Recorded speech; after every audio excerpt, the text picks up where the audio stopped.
हम लोग आज से श्रीमद् भगवद गीता की भूमिका को शुरू कर रहे हैं और कल हम लोग ने भूमिका के पहले श्लोक के अज्ञान शब्द की व्याख्या करी सुनी थी। एक हल्का सा रिवीजन। जीव इस जगत में भौतिक भोग कर सके इसलिए 5 प्रकार की अविद्या ब्रह्मा जी के द्वारा निर्मित होती है। इसको थोड़ा आवाज कम कर दीजिए। तमह, मोह, महामोह, तामिश्र और अंधतामिश्र। बस। तमह का अर्थ है अपने स्वरूप का अज्ञान। मोह का अर्थ है शरीर को मैं मानना। महामोह का मतलब है भोग्य वस्तु में ममत्व की भावना, ममता होना, उनमें आसक्त हो जाना, यह भोग की इच्छा।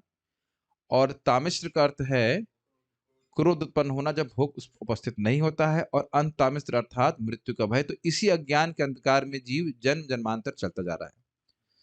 तो इस अज्ञान को एक प्रामाणिक गुरु ज्ञान के अंजन से, इस अज्ञान को ज्ञान के अंजन से हटाते हैं। इसलिए उनकी हम मंगलाचरण में भले गुरु को प्रणाम करते हैं। मंगलाचरण इसलिए करते हैं ताकि कोई भी हम कार्य करने जा रहे हैं उसमें अमंगल की निवृत्ति हो सके। इसमें गुरु वैष्णव और भगवान को प्रणाम किया जाता है और हम लोग इसको समझने का प्रयास करेंगे। कुछ नई चीज हमने इसमें डाली है और वह है यह अन्वय। जो संस्कृत के मंगलाचरण के श्लोक हैं उनके अन्वय सहित समझाने का प्रयास किया, तो आपको बहुत रुचिकर बातें पता चलेंगी। श्लोक तो आप रोज ही बोल रहे हो लेकिन फिर इसमें कुछ नया मालूम चलेगा, तो मेरे संग बोलिए।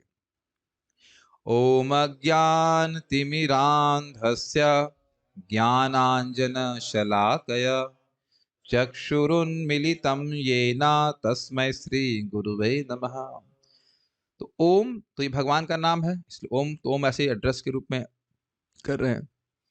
अज्ञान के, अज्ञान मतलब अज्ञान के, अज्ञान करता समझ लीजिए अविद्या, अस्मिता, राग, द्वेष, अभिनिवेश, इसकी चर्चा मैं पहले कर चुका हूं कल।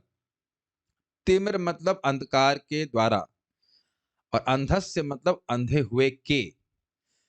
अज्ञान के अंधकार के द्वारा अंधे हुए के, ये होगा अज्ञान तिमिरांधस्य का। समझ रहे हैं इसको?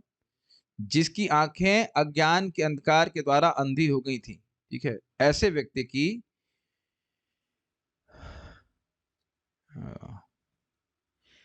चक्षु आंखों को, ये ना जिनके द्वारा, जिन गुरु के द्वारा ज्ञान अंजन, आध्यात्मिक ज्ञान के अंजन को, अंजन का मतलब होता है मरहम, ठीक है, हाँ काजल कह लीजिए, अंजन कह लीजिए। शलाकया, अब शलाकया का अर्थ बड़ा स्पष्ट, बड़ा अद्भुत है। हम वेदाबेस में सर्च कर रहे थे, इसके वर्ड मीनिंग्स दिया है कि नहीं, वहां से मुझे बड़ा उसका अद्भुत अर्थ समझ में आया। आप में से शायद किसी व्यक्ति को शलाका का अर्थ नहीं पता होगा, यहाँ पे मुझको भी नहीं पता था, इसलिए मुझे बड़ा रुचिकर लगा। क्या होता है शलाका का अर्थ? हाँ, ओ प्रभु जी को पता है। तो यहाँ पे शलाका का मतलब है कि जो सूरमा लगाते थे उस सूरमा को लगाने वाला इंस्ट्रूमेंट शलाका कहते हैं दोस्तों। ये शलाका शब्द यहाँ पे, ये मेरे लिए बहुत नई बात थी सीखने के लिए।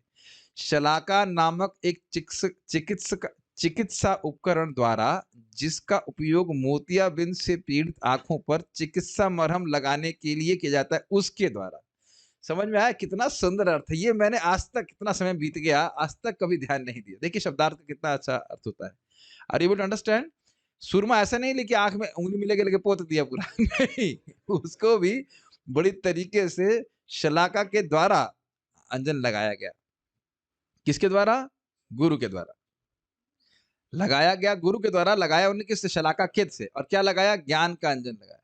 तो इससे स्पष्ट हो रहा है कि गुरु बड़े ध्यान पूर्वक शिष्य को आध्यात्मिक ज्ञान प्रदान करते, एक एक पॉइंट ठीक ठीक क्लियर हो, ये समझाते हैं। आप समझ रहे हैं कि ऐसे लग के आंख पोती होती तो अलग बात होती है, लेकिन सूरमा के लिए जो मतलब चिकित्सा उपकरण कह लीजिए, जो उपकरण इस्तेमाल किया जा रहा है, उसका प्रयोग किया जा रहा है, उसका मतलब बहुत ध्यान से वह शिष्य का ध्यान रख रहा है कि एक बात आध्यात्मिक उसको समझ में ठीक से आए। बहुत अच्छा शब्द, मजा अंडरस्टैंडिंग, बहुत अच्छी अंडरस्टैंडिंग। अच्छा, यहाँ मोतियाबिंद ही क्यों बोल रहे हैं विशेष रूप से? भाई देखो, मोतियाबिंद, अंधकार जो है वह वस्तुतः बाहर नहीं है। जिस व्यक्ति का मोतियाबिंद है उसका अंधकार केवल आंख के लेवल पे ही है, उसके बाद तो सब प्रकाश प्रकाश है। तो भगवान प्राप्य नहीं है, प्राप्त है।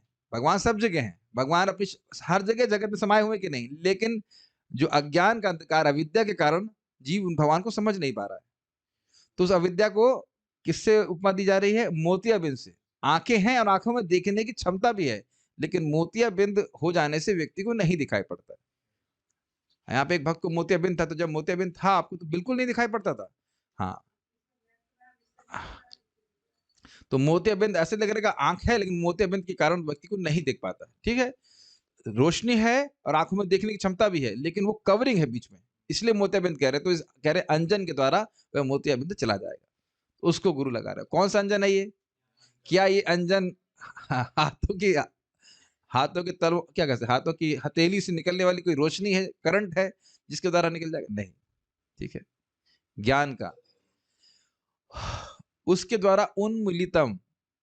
मेरे ऐसे तो हम लोग बार-बार कई बार बोलते आँखें बंद थी, उसे खोल दिया, ये भी एक अर्थ ले सकते हैं, लेकिन वस्तुतः उन्मीलितन अर्थ हुआ वो जो अज्ञान का मोतियाबिंद था वो हटा दिया, उससे आँखें खुल गई। तस्मै श्री गुरुवे नमः, उन श्री गुरु को मैं नमस्कार करता हूँ। तो जिस गुरु ने ज्ञान ही नहीं दिया, आजकल चलता है ना, ज्ञान का उल्टा अज्ञान दिया और अंधकार को घोर करने वाले गुरु, ऐसे व्यक्ति को गुरु की शरण में नहीं, ऐसे व्यक्ति को गुरु ना कहा जाता है, ना गुरु को ऐसे स्वीकार करना चाहिए। वो गुरु है ही नहीं, वो तो केवल हमने एक अपने अज्ञान में उसको गुरु मान लिया है। जो व्यक्ति हमें अपने भगवान संबंध हमारे भगवान से संबंध को बताता ही नहीं है, ऐसे व्यक्ति को गुरु स्वीकार करने का क्या प्रयोजन? समझ रहे हैं इस बात को? तो ये बात है, तो इस कुछ समझ में कुछ और प्रकाश प्राप्त हुआ होगा, उम्मीद है कि श्लोक में आपको। अनुवाद पढ़ लेते हैं।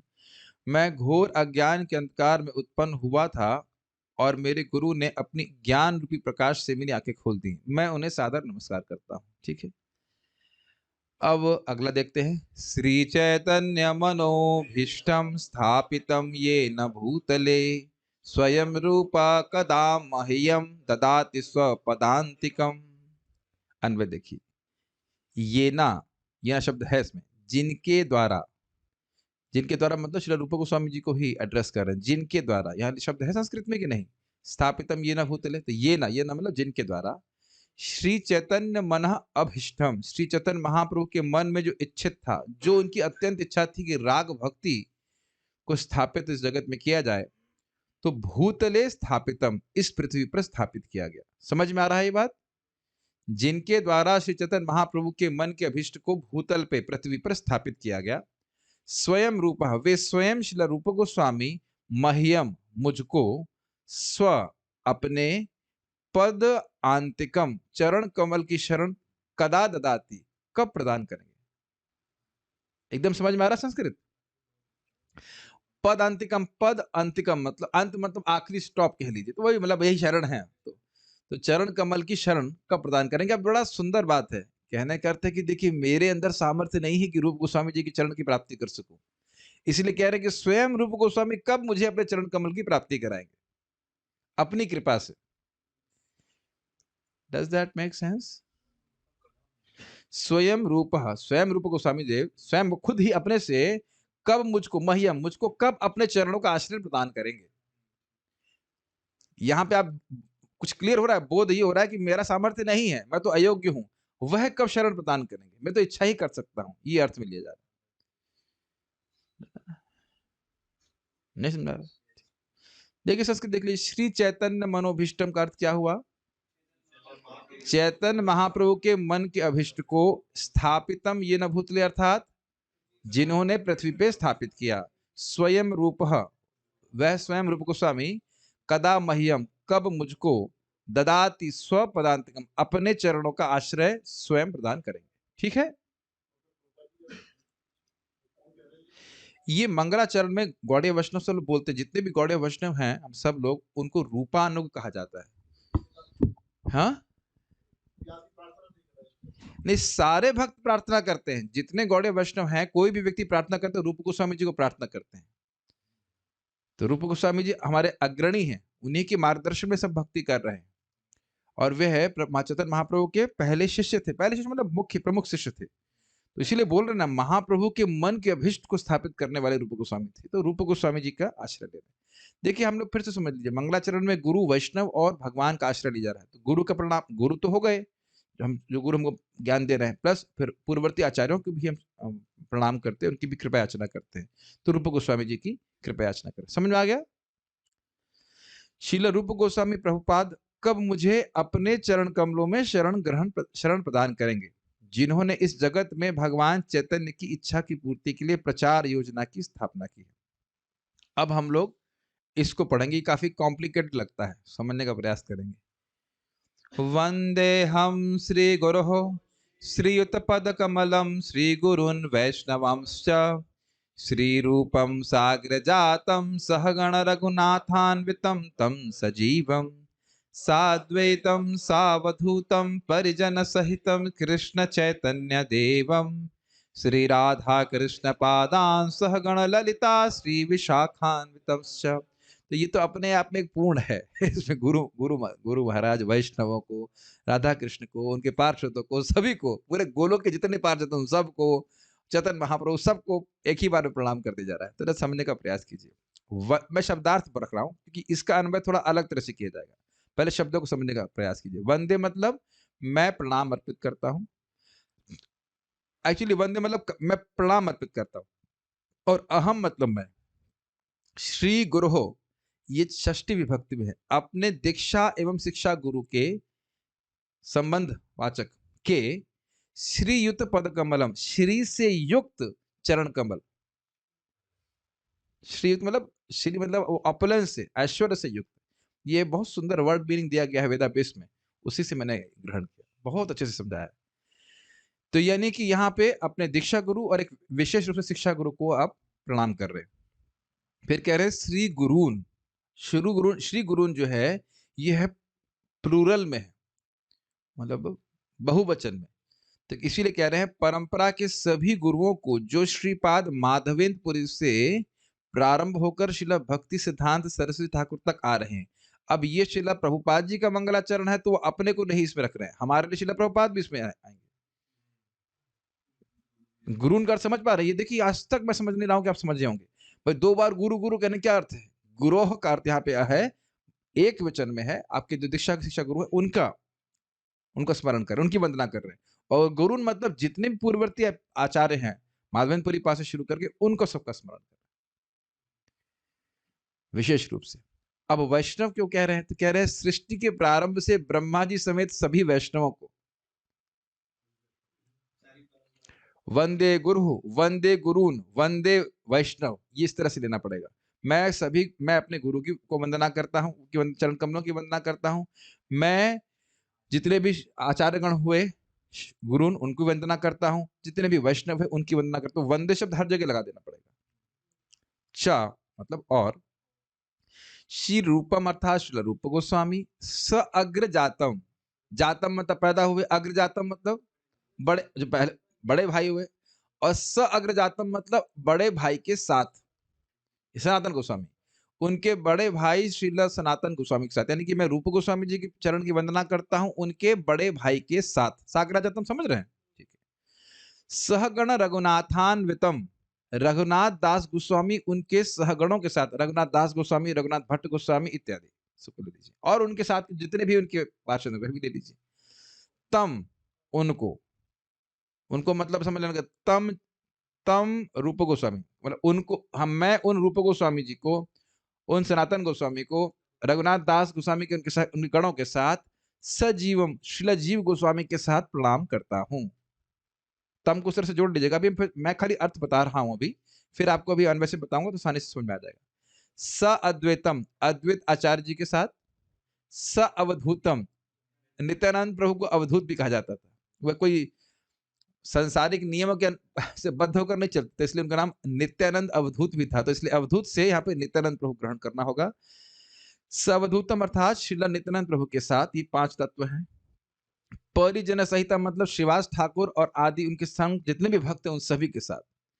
जय श्री कृष्ण चैतन्य प्रभु नित्यानंदा श्री अद्वैत गदाधर शिवासती गौर भक्त। तो उन 5 तत्वों को के साथ मैं उनको प्रणाम कर रहा हूँ। के साथ कृष्ण चैतन्य देवम श्रीमन चैतन्य महाप्रभु को प्रणाम कर रहा हूं। ये हो गया। अब आगे देखिए, श्री राधा कृष्ण प्रदान, श्री युक्त ऑपुलेंस ऐश्वर्य से युक्त श्री कृष्ण एवं श्रीमती राधा रानी के चरण कमलों को, पादान मतलब चरण कमल को, सहगण अर्थात उनके पार्षद मतलब श्री राधा कृष्ण के पार्षदों को, ललिता श्री विशाखान्वितम, ललिता एवं विशाखा आदि के साथ, मतलब तो यानी गुरु को, गुरुओं अर्थात आचार्यों को माधवेंद्रपुरी पास से शुरू होते हुए वैष्णव अर्थात ब्रह्म सृष्टि के आरंभ से ब्रह्मा जी आदि जितने भी वैष्णव उन सभी को, फिर उसके बाद रूप गोस्वामी, षट गोस्वामी गण, उसके बाद पंचतत्व यानी कि महाप्रभु और उनके साथ में जो तत्व हैं अद्वैताचार्य श्रीवास ठाकुर, नित्यानंद प्रभु और गदाधर पंडित भी सब ले लेना होगा आपको। और उसके बाद राधा श्री राधा कृष्ण, ललिता विशाखा के संग जितने उनके सब गोप गोपी गण है सबको जोड़ लेना होगा। तो बड़ा पावरफुल मंगलाचरण है ये, अपने हम पूरा पैकेज है ये बोल करके आप सभी को प्रणाम कर लेते हैं। अन्वय देखिए, अब अन्वय थोड़ा अलग है, एक लाइन देखेंगे। अहम मतलब मैं, श्री गुरुः श्री युत पदकमलम श्री गुरुन वैष्णवाम च वंदे, मैं श्री गुरु के चरण श्री युक्त चरण कमलों को, चरण कमल को, श्री गुरुन सारे आचार्यों को, वैष्णवान और सभी वैष्णवों को की वंदना करता हूँ, प्रणाम करता हूँ। ये आगे पहले क्लियर, उसको तोड़ तोड़ के हम अन्वय कर रहे हैं।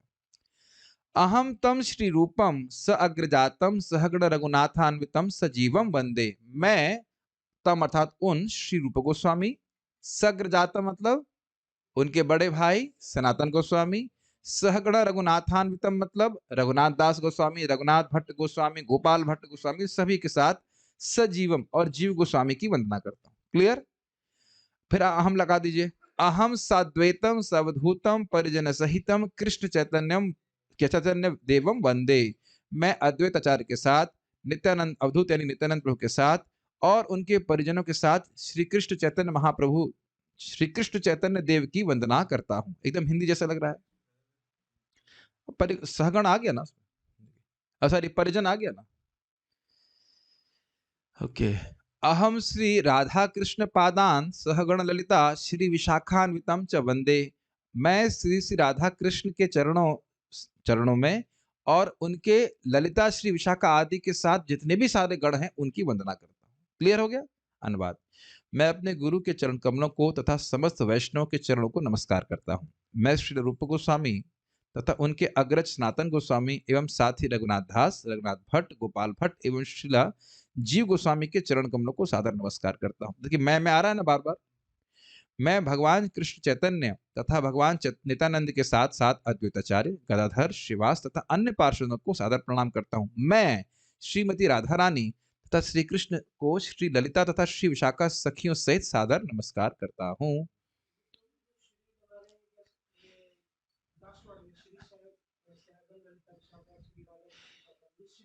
श्री मतलब ऐश्वर्य से युक्त, सुंदर, श्री करता सुंदर।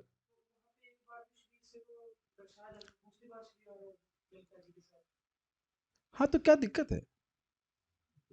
अरे श्री का अर्थ है सुंदर।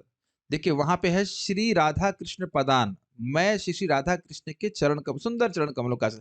देखिए चरण कमलों का आश्रय मतलब उन व्यक्ति का आश्रय लेना। ये एक महान व्यक्ति होते हैं तो उनके चरण कमलों से उनको इंगित करते हैं, आप जानते हो इस बात को। तो मैं राधा कृष्ण के चरण कमलों की शरण ले रहा हूं जो बहुत सुंदर है, जिनके चरण बहुत सुंदर है, मतलब चेहरा खराब है, सभी कुछ सुंदर है। उसके बाद श्री विशाखा अन्वितम, ये आदर में बोल रहे हैं विशाखा देवी को, क्या कठिनाई क्या है? सुंदर, श्री अर्थात सुंदर, ऐश्वर्यवान, क्या कठिनाई है? श्री विशाखा, देखिए ये काव्य में लिखा है, आप इसको आ सकते हैं श्री ललिता श्री विशाखा, श्री जोड़ते जाइए, क्या दिक्कत है? श्री ललिता बोलिए, श्री विशाखा बोलिए, क्या दिक्कत है? देखिए हम लोग यहाँ पे श्री श्रीमान की तरह लेते हैं। हाँ श्री, श्री पुल्लिंग में लेते हैं, लेकिन यहाँ श्री का अर्थ जो है सौंदर्य के रूप में लिया जा रहा है। आप यहाँ श्री और श्रीमती लेते हैं, लेकिन यहाँ बोले श्री विशाखान्वितम से, ठीक है, केवल सौंदर्य या ऐश्वर्य बोध कराने के लिए। श्रीपाद बोलते हैं, यहाँ पे श्रीपाद बोलते हैं पुरुष के जो लोगों ने, यहाँ पे लिखा है श्री, तो श्री ग्रहण करना, श्री मतलब ऐश्वर्य का बोध। हे कृष्ण करुणा सिंधो दीन बंधो जगतपते गोपेश गोपिका कांता राधा कांता नमोस्तुते। अन्वय देखिए, हे कृष्ण, हे कृष्ण करुणा सिंधु, आप करुणा के सागर हैं, दीन बंधु आप दुखियों के मित्र हैं, तथा जगतपते सृष्टि के उद्गम है। गोपेश में बड़ा गड़बड़ जाता था कि गोपी के ईश की गोप के ईश, तो ये गोपी के ईश नहीं है, आप गोप गणों के स्वामी हैं, जो ग्वाल बाला है उनके, और गोपिका कांता गोपियों के प्रेमी हैं, गोपिकाओं के प्रेमी हैं, और गोपों के स्वामी, राधा कांत एवं श्रीमती राधा रानी के प्रेमी हैं। ते नमः अस्तु, आपको मेरा सादर प्रणाम हो। तो आसान है। अनुवाद, हे कृष्ण, आप दुखियों के सखा तथा सृष्टि के उद्गम हैं, आप गोपियों के स्वामी तथा राधा रानी के प्रेमी हैं, मैं आपको सादर प्रणाम करता हूँ। अब कहेंगे भाई इसमें तो गोपियों के स्वामी लिखा हुआ है लेकिन वेदाभ्यास में हम उसको दूसरे जगह देखें तो उसमें देखिए ये पता नहीं क्या कारण है कि इसमें एक वो गोपेश छूट रहा है, या तो गोपेश छूट रहा है फिर गोपी का कांत छूट रहा है। गोपी, अब मैं संधि, अब अगर देखा जाए, मैं तो इतना संस्कृत तो जानता नहीं, Gopi plus Ish is equals to Gopesh, Gop plus Ish is equals to Gopesh होगा, मेरी से समझावट है तो यही अर्थ है। तो कोई बात नहीं, टेंशन मत लीजिए। वैसे वो गोपियों के भी स्वामी है और गोपियों के प्रेमी है, प्रेमी स्वामी तो बोलते ही हैं, मत प्राणनाथस्तु सैव परा, तो टेंशन नहीं लीजिए, लेकिन ये अर्थ है वैसे। तब तक, ये अब राधा रानी के लिए प्रार्थना है। तब तक कांचन गौरांगी राधे वृंदावनेश्वरी वृषभानुसुते देवी प्रणमामि हरिप्रिये। अहम, ये सप्लाई करना पड़ेगा, अहम शब्द इसमें नहीं है, प्रणमामि है इसलिए कहेंगे अहम प्रणमामि, मैं शरण ले रहा हूं। मैं तप्त कांचन गौरांगी, पिघले हुए सोने के सदृश, तप्त कांचन, कांचन मतलब सोना और तप्त मतलब पिघला, गौर अंगी, तप्त सोने हुए, पिघले हुए सोने के समान गौर वर्ण की जिनकी अंग कांति है, श्रीमती राधा रानी की। तो इसलिए शब्द समझ में आ रहा है, तप्त कांचन गौरांगी, पिघले हुए सोने के सदृश गौर वर्ण की अंग कांति वाली देवी राधे, लीला परायण देवी श्रीमती राधा रानी। देखिए देव का अर्थ ही होता है जो लगातार क्रीड़ा परायण हो, लीला परायण, लीला करते ही रहते हो। तो इसलिए यहाँ पे मैंने समझाया इस तरह से कि देवी का अर्थ है लीला परायण। यहाँ पे आप बहुत बार भगवान के बारे में सुनेंगे, जैसे नमस्ते नमो देव दामोदर अनंत विष्णु, तो वहां देव शब्द की व्याख्या की गई थी लीला परायण, जो निरंतर लीला करते ही रहते हैं, क्रीड़ा करते ही रहते हैं, तो इसलिए देवी राधे। वृंदावनेश्वरी, जो वृंदावन की महारानी है, ईश्वरी है। वृषभानुसुते, और जो वृषभानु की पुत्री है। हरि प्रिय, एवं श्री हरि को अति प्रिय है, कृष्ण को प्रिय है। प्रणमामि, उनको प्रणाम करता हूँ। अनुवाद, मैं उन राधा रानी को प्रणाम करता हूँ जिनकी शारीरिक कांति पिघले सोने के सदृश है, जो वृंदावन की महारानी है और राजा वृषभानु की पुत्री है और भगवान कृष्ण को अत्यंत प्रिय है। ये वाला श्लोक बड़ा अद्भुत है। ये वाला श्लोक तो ऐसे ही अपने आप में अन्वय किया हुआ है। वाञ्छाकल्पतरुभ्यश्च कृपा सिंधुभ्य एव च पतितानां पावनेभ्यो वैष्णवेभ्यो नमो नमः। अन्वय देख ली, बस खाली अन्वय में ये लगाना पड़ा मुझे, ये मतलब जो। वांछा कल्पतरु, वांछा मतलब इच्छा और कल्पतरु मतलब कल्पवृक्ष, जो इच्छा पूर्ण करने वाले वृक्ष हैं। च, और कृपा सिंधुभ्य, कृपा के सिंधु हैं उनको। एवं एवच, और निश्चित ही, एवच तो समझते होंगे, एवं मतलब सर्टेनली, अवधारणा के लिए, एवच और निश्चित ही, पतितानाम पावनेभ्य, पतित जीवों के पावन करता है। अब कहेंगे पावनेभ्यो था या पावनेभ्य कैसे देखिए जब श्लोक साथ में रहेगा तो उसका हलंत क्या है, वो करके ओ बन जाता है, नहीं तो मूलतः वह शब्द जो है वो पावनेभ्य है। वैष्णवेभ्यो, तो वैष्णवेभ्यो यहाँ पे वैष्णवेभ्य है, लेकिन जब उसको काव्य में रखा जाता है तो वेभ्य हो जा रहा है। वैष्णवेभ्य, उन वैष्णव को नमः नमः। अब कहेंगे नमो नमः था तो यहाँ नमः नमः कैसे हो गया, नमः नमः ही है, नमो नमः नहीं होता, नमः नमः संधि होकर के नमो नमः बन जाता है।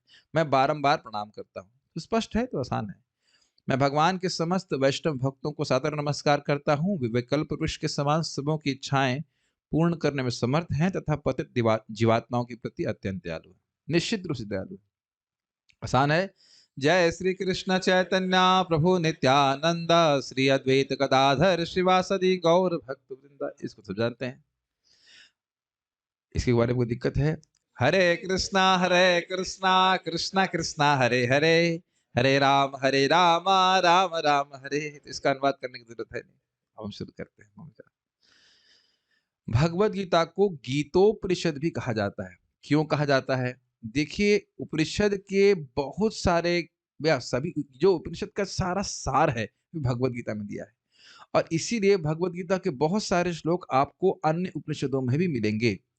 सर्व उपनिषदो गावो दुग्धा गोपाल नंदना पार्थो वत्स सुतिर्भोक्ता दुग्धम गीता मृतम महत। उपनिषद कैसे हैं? गाय के समान। सारे उपनिषद कैसे हैं? गाय के समान। सर्व उपनिषदो गावो, सारे उपनिषद को इकट्ठा कर लीजिए तो ये गाय के समान है। सर्व उपनिषदो गावो दोग्धा गोपाल नंदन, गोपाल का नंदन, गोपाल अर्थात नंद महाराज के बेटे कृष्ण, ये उसके दोग्धा हैं, उसको दोह रहे हैं। और बछड़ा क्या है? पार्थोवत्स, तो जो बछड़ा है वह पार्थ है, मतलब अर्जुन। और सुधीर भोक्ता, जो सुधी है, जो बहुत बुद्धिमान है, वह इस दूध के भोक्ता है। भाई जब बछड़ा लाया जाता है तभी गाय दूध देती है, तो जब अर्जुन सामने थे तो भगवान ने मतलब वात्सल्य से युक्त होकर के उनको वो ज्ञान दिया, लेकिन ऐसा नहीं कि अर्जुन ही पिए उसको, उस अमृत को सारे बुद्धिमान लोग पिएंगे, बेवकूफ लोग नहीं पी सकते। इसलिए कहा सुधीर भोक्ता दुग्धम गीतामृतम महत, उस गीता रूपी अमृत जो दूध है उसको वह पी रहे हैं। ठीक है, तो भगवत गीता को गीता उपनिषद भी कहा जाता है। तो क्यों कहा जाता है? कि इसमें सारे उपनिषदों का सार ज्ञान हमको यहाँ पे दिया जा रहा है। यह एक इंटरेस्टिंग बात है कि यह स्मृति में है लेकिन है श्रुति। थोड़ा अंतर समझिए, श्रुति मतलब जो सीधे भगवान से आता है, वो किसी ऋषि के द्वारा नहीं लिखा जाता। लेकिन भगवत गीता कहाँ है? महाभारत में, जो कि स्मृति ग्रंथ है। स्मृति ग्रंथ वेदों के अनुगत्य में लिखा जाता है लेकिन किसी ऋषि के द्वारा लिखा गया है। लेकिन ये किसने बोली है? भगवान ने साक्षात। तो भले ही स्मृति में है लेकिन यह श्रुति भी है, ये भी आपको समझना होगा। उपनिषद भी श्रुति में आते हैं। यह वैदिक ज्ञान का सार है और वैदिक साहित्य का सर्वाधिक महत्वपूर्ण उपनिषद है। जैसे अन्य उपनिषद में कभी कभी क्लियर ना भी हो कि भगवान कौन है, इसमें तो भगवान स्वयं बोल रहे हैं और व्यक्ति को कोई संशय नहीं रहेगा कि भगवान कौन है। भगवत गीता में एकदम क्लियर हो जाता है कि हमारा श्रेय क्या है, भगवान कौन है, संबंध क्या है, क्या साधना करनी है, सब कुछ क्लियर हो जाएगा। यह ठीक है। निस्संदेह अब प्रभुपाद से मानो कोई पूछे तो आप टीका क्यों लिख रहे हैं? टीका तो पहले से बहुत सारी है, तो प्रभुपाद जी उत्तर दे रहे हैं।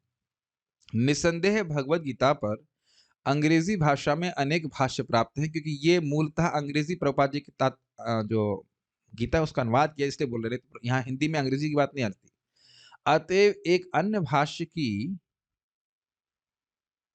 आवश्यकता के बारे में प्रश्न किया जा सकता है, क्या जरूरत है? इस प्रस्तुत संस्करण का प्रयोजन इस प्रकार बताया जा सकता है।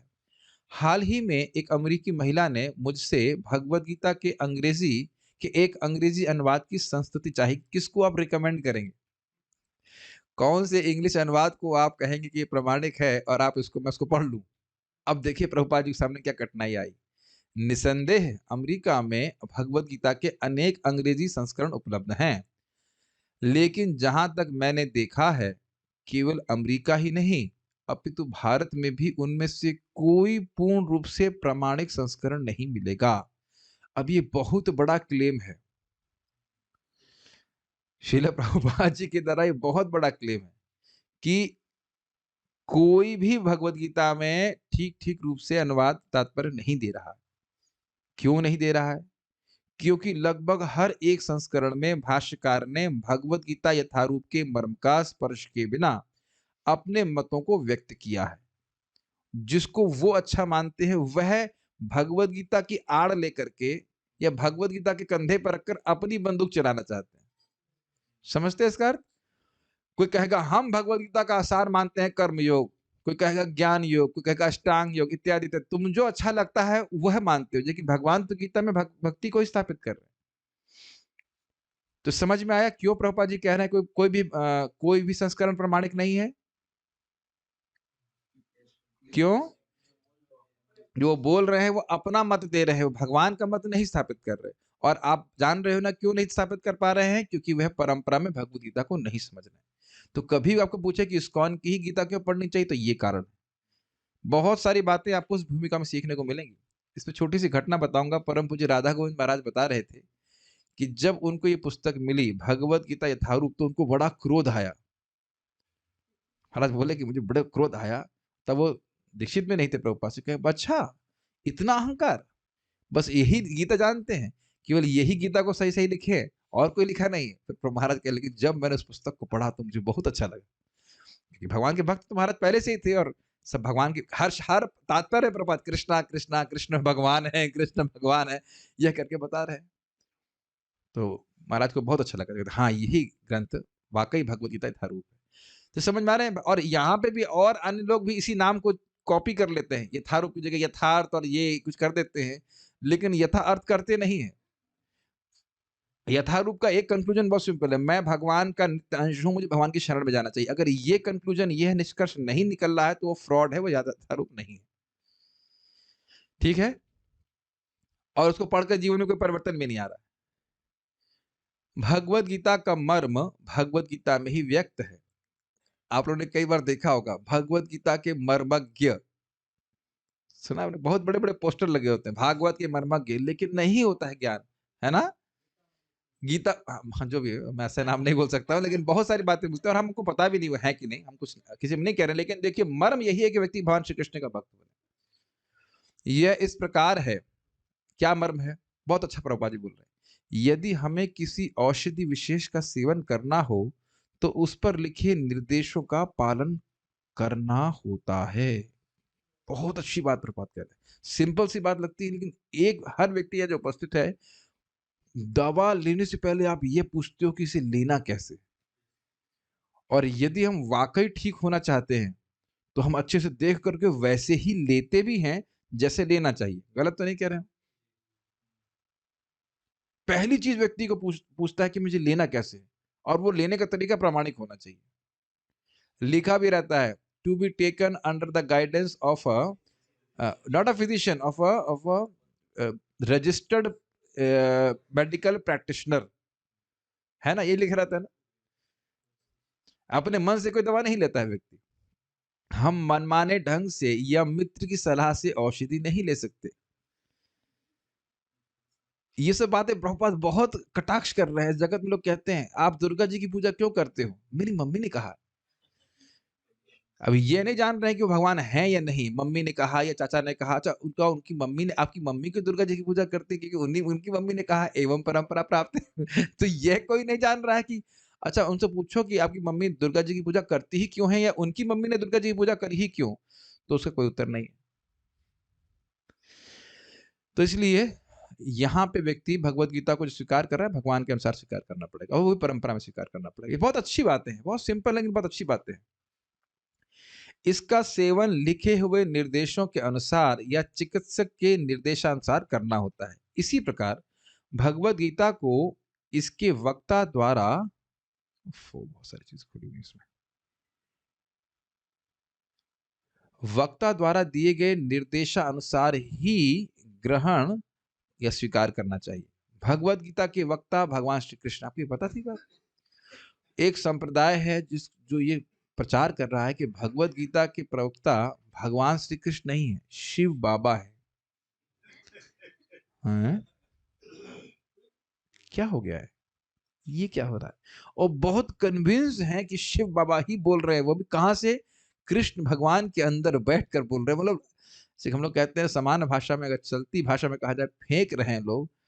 फेंकना समझते हैं? अंट संट कुछ भी बोलना, गाल बजाना कहते हैं। कुछ भी बोल रहे हैं जहां गीता में कहीं नहीं लिखा है। पहली चीज तो बड़ा स्पष्ट समझाना कि भगवत गीता के वक्ता कौन है? भगवान श्री कृष्ण। कौन है? भगवान श्री कृष्ण। ये बात प्रभुपाद बोले, ये नहीं स्वीकार किया कि कृष्ण भगवान है तो गीता कुछ नहीं समझ में आएगी। उनमें एक भी कहीं गलती नहीं है, उन्हें कोई गीता का रिवीजन करने की जरूरत नहीं है, कोई श्लोक गलत नहीं है। भगवान, मैं बहुत सिंपल बात बोल रहा हूँ, गंभीर बात है। भगवान श्री कृष्ण, श्री कृष्ण ही, भगवान श्री कृष्ण। अब इसमें भी नालायकों का देखो क्या अंडरस्टैंडिंग है। कहेंगे देखो उसमें ये लिखा है श्री भगवान वाचा, इसमें यह तो लिखा नहीं कि श्री कृष्ण वाचा। मैंने कहा तुम नालायक, अगर लिखा रहता श्री कृष्ण वाचा तो तुम कहते इसमें लिखा तो नहीं कि श्री भगवान वाचा। है कि नहीं? तुमको भगवान श्री कृष्ण को भगवान स्वीकार करना नहीं है, तो कोई ना कोई बहाने निकाल रहे हो कि नहीं? करते हैं ऐसे लोग, निकालते हैं बहाने। तो ये एक रुचिकर बात है। प्रभुपाद जिसको अभी आप बताने वाले कुछ देर में कि भगवान श्री कृष्ण बोल रहे हैं, ठीक है? वो इसको ऐसे बताइए, देखो लिखा तो नहीं कि श्री कृष्ण वाचा, इसका मतलब भगवान वाचा लिखा हुआ, तो मतलब अंदर से कृष्ण तो बैठे हुए, अंदर से कोई और भगवान है जो बोल रहे हैं। इस तरह की कोई व्याख्या की जरूरत नहीं है, और ऐसा व्याख्या करने वाले कभी संतुष्ट नहीं होंगे। मुझे हंसी पे हंसी आ रही है। मैं सुल्तानपुर में पुस्तक वितरण करने के लिए, हमारी बस पार्टी थी, तो कोई इसी संप्रदाय से माता जी आई, कहीं ब्रह्म क्या है, मैंने कहा ब्रह्म भगवान है। तुम लोग झूठ बोल रहे हो, लोगों को धोखा दे रहे हो। एकदम से वैसे भी फ्रस्ट्रू लग रही थी देखने में, एकदम फ्रस्ट्रू मतलब फ्रस्ट्रेटेड। मैंने क्यों भाई, परब्रह्म लिखा है गीता में, देखिए परब्रह्म परमधाम भगवान श्री कृष्ण है। नहीं, ये परात पर ब्रह्म कुछ और है, उससे परे कुछ और है। अरे हमने कहा स्पष्ट लिखा है गीता में कि भगवान कह रहे हैं मुझसे परे कुछ भी नहीं है। तो भगवत गीता को यथारूप स्वीकार करे तो कोई दिक्कत नहीं, लेकिन अंट-शंट व्याख्या होगी तो देखिए इस तरह की फ्रस्ट्रेशन ही जीवन में प्राप्त होगा, भगवान कभी संतुष्ट नहीं होंगे। और ये ध्यान रखिएगा कि व्यासदेव जी, जैसे भागवत में आप सुन चुके हैं, सिद्धांत प्रस्तुत किए थे कर्मकांड इत्यादि का, तो उससे भगवान संतुष्ट नहीं हुए, तो इसलिए वो स्वयं भी संतुष्ट नहीं हुए। तो वो सिद्धांत बोला जाए जिससे भगवान खुश होंगे तो व्यक्ति स्वयं खुश होगा, भगवान खुश होंगे तो वह खुश होगा, सामने वाला भी खुश होगा, प्रसन्न होगा वास्तविक रूप से। तो समझ में आया, भगवत गीता के वक्ता भगवान श्री कृष्ण हैं। भगवत गीता के प्रत्येक पृष्ठ पर उनका उल्लेख भगवान के रूप में हुआ है। अब क्या कह रहे, भगवान तो शिव जी भी है, भगवान नारद जी भी कहते हैं, भगवान ब्रह्मा जी भी कहते हैं, तो फिर निसंदेह भगवान शब्द कभी कभी किसी भी अत्यंत शक्तिशाली व्यक्ति या किसी शक्तिशाली देवता के लिए प्रयुक्त होता है। और यहाँ पर भगवान शब्द निश्चित रूप से भगवान श्री कृष्ण को एक महान व्यक्तित्व वाला बताता है, किंतु साथ ही हमें यह जानना होगा कि भगवान श्री कृष्ण पूर्ण पुरुषोत्तम भगवान हैं, जैसा कि सभी महान आचार्यों जैसे शंकराचार्य, रामानुजाचार्य, मध्वाचार्य, निम्बार्क स्वामी, श्री चैतन्य महाप्रभु तथा भारत के वैदिक ज्ञान के अन्य विद्वानों ने पुष्टि की है।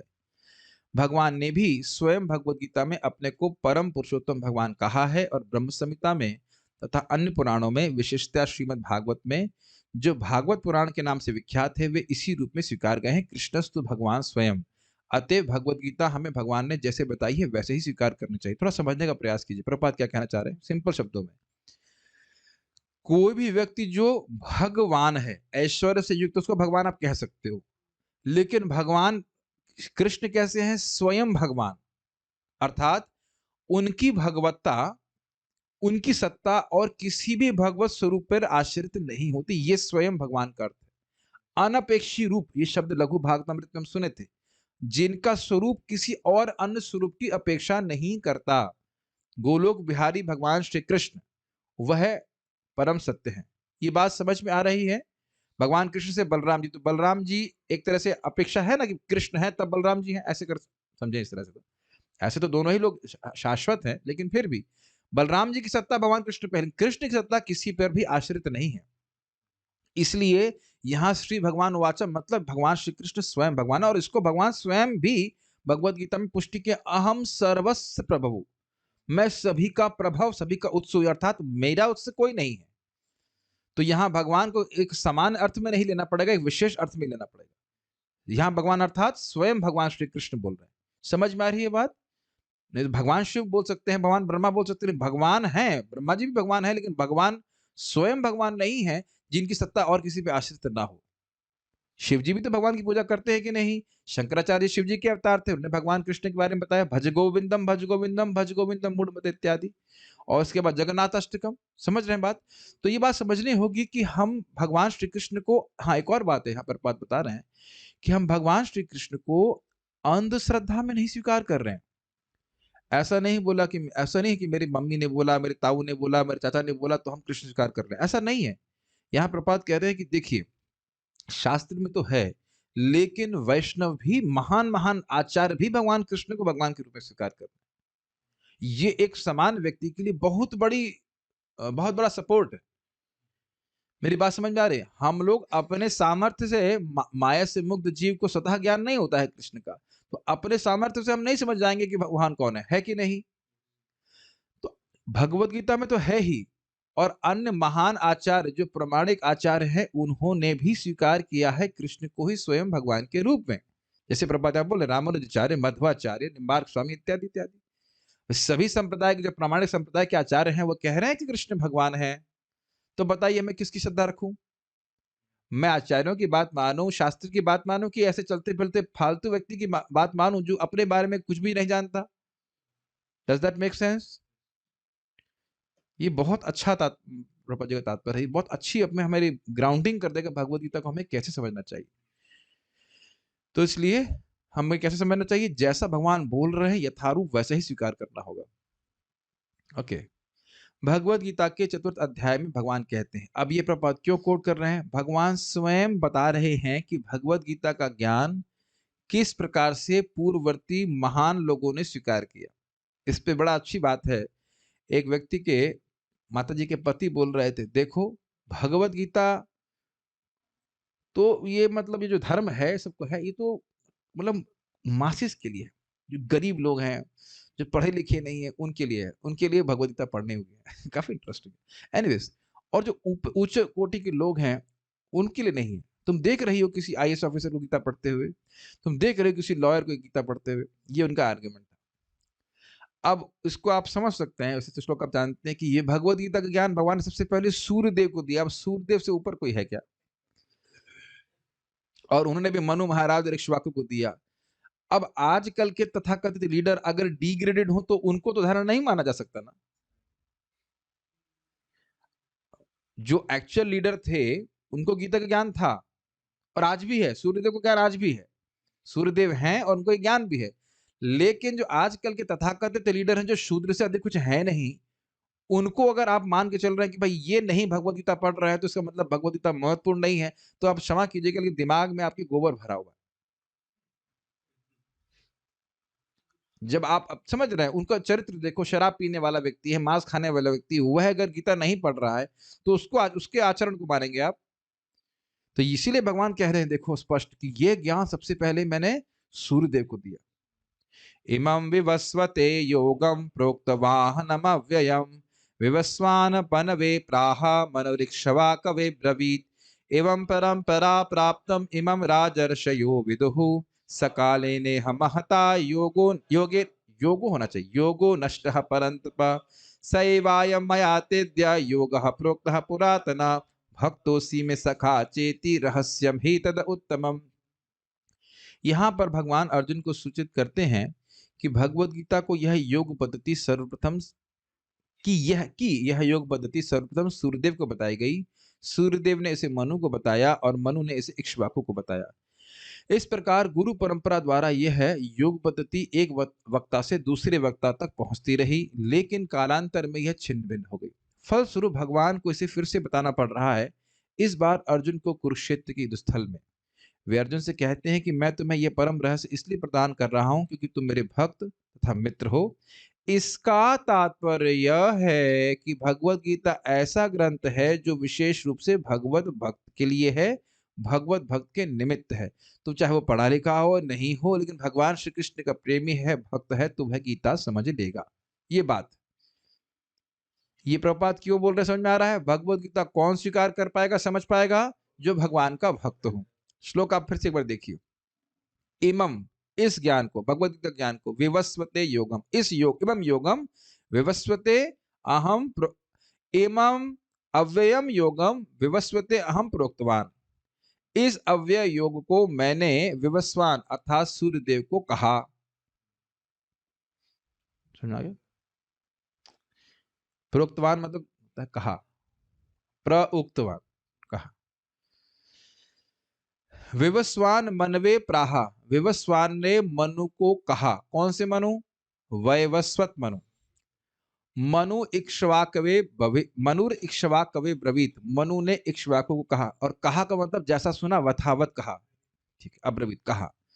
एवं परंपरा प्राप्तम, इस प्रकार से परंपरा में प्राप्त किया। किसको प्राप्त किया? इमम, इस ज्ञान को प्राप्त किया। किसने किया? राजर्षि हो। और विदु मतलब समझा। तो यानी कि क्या भगवान तरीका बता रहे हैं? परंपरा में ही ये भगवत गीता का ज्ञान समझ में आया, नहीं तो अपने मन से अटकलबाजी करके केवल संस्कृत के ज्ञान से भगवत गीता नहीं समझा सकती है। मैं पहले ही बोल चुका हूं कि थर्मोडायनेमिक्स की किताब इंग्लिश में होती है, लेकिन इंग्लिश का ज्ञान होने मात्र से आप थर्मोडायनेमिक्स नहीं समझ लेंगे। उसको भी एक टीचर के अंदर अनुगत्य में बैठ के सीखना होता है, ठीक? तो फिर आप क्यों बोल रहे हैं? तो कह रहे हैं सकालेना, काल के द्वारा, इह इस जगत में, महता महान काल बीतने के कारण, योगो नष्टः परंतप, हे परंतप अर्जुन, शत्रुओं को शत्रुओं को कष्ट देने वाले अर्जुन, यह काल के महान प्रभाव से, महान काल बीतने के कारण और प्रवर्तक के अभाव में वह नष्ट हो गया।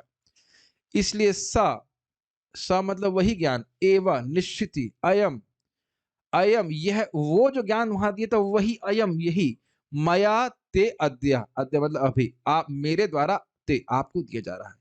योगः प्रोक्तः पुरातन, जो मैंने पहले कहा था, प्रोक्तः, जिस योग योग को मैंने पहले कहा था वही पुराना योग मैं आपको फिर से बता रहा हूँ, कोई नई चीज नहीं कर रहे हैं। अब इस पे भी प्रश्न करते हैं, प्रभु जी क्या ये जो गीता अर्जुन को बोली है यही सूर्यदेव को बोली थी? अब उनको बोलो कि क्या मैं सूर्यदेव का बाप हूं कि मैं वहां बैठा हूं और आप मुझसे पूछ रहे हैं? आप मैं ऐसे पूछ रहे हो जैसे मैं कोई नया उत्तर दूंगा। भगवत गीता में जो स्पष्ट लिखा है तो उसको यथारूप स्वीकार करना पड़ेगा कि नहीं? क्या रे, स एवा अयम मया तेद्यः, मैं आज तुमको वही ज्ञान दे रहा हूं जो सूर्यदेव को दिया। अब स्वाभाविक सी बात है, इतनी युक्ति आप लगा सकते हैं कि जब सूर्यदेव को बोल रहे होंगे तो उसमें संजय और धृतराष्ट्र नहीं होंगे। धृतराष्ट्र वाचा और संजय वाचा इसमें कैसे हो सकता है? वो तो पैदा ही नहीं हुए थे। और अर्जुन वाचा भी नहीं होगा, स्वाभाविक सी बात है। लेकिन जो ज्ञान का स्वरूप था वह परिवर्तित नहीं किया जा रहा है। ठीक है, मानो भगवान कृष्ण कहें कि मैं भगवान हूं और मैं कह रहा हूं, मान लीजिए मैं इसको उनकी बात को रिपीट करता हूं, कृष्ण भगवान है, तो क्या कुछ अलग बात बोल रहा हूं? नहीं, वही बोलिए जो भगवान ने बोला। भगवान ने कहा मैं भगवान, तो आपको भी वही बोलना पड़ेगा कि मैं भगवान हूं। मूर्खता होगी ना। तो कुछ प्रश्नों का उत्तर मैं करता हुआ जा रहा हूं कि कुछ लोग इस प्रकार के प्रश्न करते हैं। आप लोगों से भी किया है क्या? वही गीता बोली है क्या? हाँ भाई, कैसे जानोगे? गीता में लिखा हुआ है।